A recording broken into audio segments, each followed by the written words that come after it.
Need a distraction-free way to read articles online?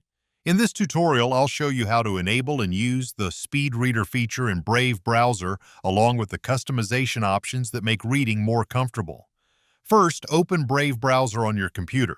Next, click the three horizontal lines in the top right corner of the browser window and select Settings.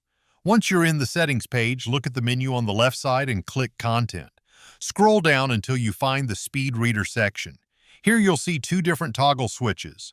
The first toggle enables or disables the Speedreader feature entirely. If it's turned off, Brave won't be able to use Speedreader on supported websites. The second toggle automatically activates Speedreader whenever Brave detects a compatible article. If you enable this option, supported pages will open in Speedreader automatically without you having to click the icon each time. Choose the option that works best for you, then you're ready to start using Speedreader. Now let's see it in action. Open an article on a website that supports Speedreader. If you didn't enable automatic Speedreader, you'll see the Speedreader icon appear in the address bar whenever it's available. Simply click the icon to switch to the simplified reading view. Brave will reload the page and remove unnecessary distractions such as advertisements, sidebars, pop-ups, and other elements that aren't part of the main article. At the top of the Speedreader page, you'll find several quick customization options. You can switch between different themes, including light, dark, sepia, or system theme, depending on which style is most comfortable for your eyes.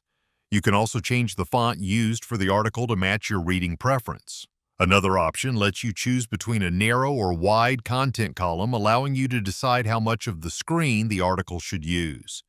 If the text is too small or too large, simply use the font size controls to increase or decrease the text until it's comfortable to read. There's even a built-in text-to-speech feature that can read the article aloud, making it useful if you prefer listening instead of reading or want to multitask while following along. If the Speedreader icon doesn't appear, it simply means the current page isn't compatible with the feature. Now you know how to enable, configure, and use Speedreader in Brave browser to enjoy a cleaner and more comfortable reading experience. If this tutorial helped you out, please consider giving the video a like and subscribing for more Brave browser tutorials and tech tips. Thanks for watching, and I'll catch you in the next one.